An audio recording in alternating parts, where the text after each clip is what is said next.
Praise the lord. ఆత్మీయ జీవితాన్ని బలపరచుట కొరకు ఒక చిన్న మాట.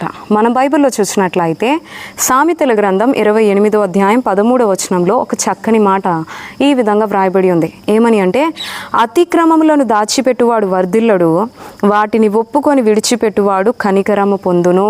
In Jesus name amen. అతిక్రమాలు దాచిపెట్టేవారు వర్ధిల్లరు. వాటిని ఎవరైతే దేవుని యొద్ద ఒప్పుకుంటారో వారు దేవుని కనికరాన్ని పొందుకుంటారు అని ప్రభువు మనకే తెలియజేస్తున్నాడు. సాధారణంగా మానవులు అతిక్రమాలు చేస్తారు. అందుకే ఎఫెసీయులకు రాసిన పత్రిక 2వ అధ్యాయం 1వ వచనంలో ఏమని ఉందంటే, మన అతిక్రమముల ద్వారాను పాపముల ద్వారాను చచ్చిన స్థితిలో ఉన్నామంట. అతిక్రమముల ద్వారాను పాపముల ద్వారా చచ్చిన స్థితిలో ఉన్న మనల్ని క్రీస్తుతో కూడా దేవుడు బ్రతికించాడు.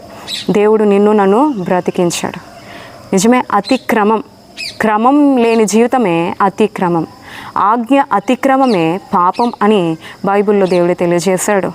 మనుషులు ఏదో ఒక విషయంలో అతిక్రమాలు చేస్తూ ఉంటారు. ఏదో ఒక విషయంలో అది చిన్న పొరపాటో పెద్ద పొరపాటో చేస్తూ ఉంటారు. వారికి తెలిసి తెలియకుండానే అతిక్రమంగా నడుస్తూ ఉంటారు. దేవునికి అతిక్రమంగా ప్రవర్తిస్తూ ఉంటారు.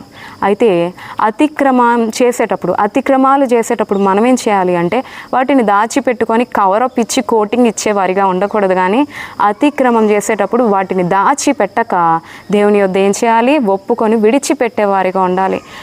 ఎప్పటికప్పుడు మనం సరి చేసుకునే విధంగా ఉండాలి.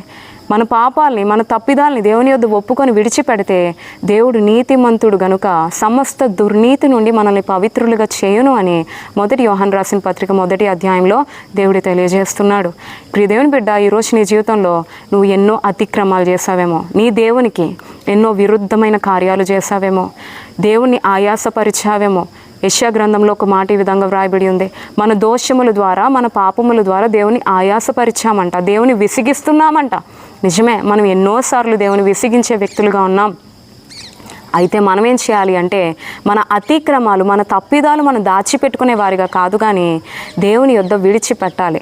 దేవా, ఈ తప్పిదం చేశాను, నన్ను క్షమించు, నీ పరిశుద్ధమైన రక్తం ద్వారా నన్ను కడిగి నన్ను శుద్ధి చేయి, నీ కొరకు నీతిగా నిజాయితీగా క్రమంగా బ్రతికే జీవితం నాకు ఇవ్వయా అని ప్రార్థించి సరి చేసుకొని ప్రవర్తించే విధానం జీవితం కలిగి ఉండాలి. ఈరోజు దేవుడు సెలవిస్తున్నాడు, నువ్వు అతిక్రమాలు దాచిపెట్టుకుంటే వర్ధిల్లవు, దేవుని యొద్ద ఒప్పుకొని విడిచిపెడితే దేవుడిచ్చు కనికరాన్ని పొందుకుంటావు అన్న విషయాన్ని గమనించి దేవుని యొద్ద విడిచిపెట్టే వ్యక్తిగా, నీ తప్పిదాలు దేవుని యొద్ద ఒప్పుకొని విడిచిపెట్టే వ్యక్తిగా ఉండు.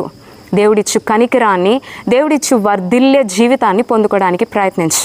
అటువంటి గొప్ప కృప ప్రభు మనకి ఎల్లప్పుడూ దయచేయునుగాక.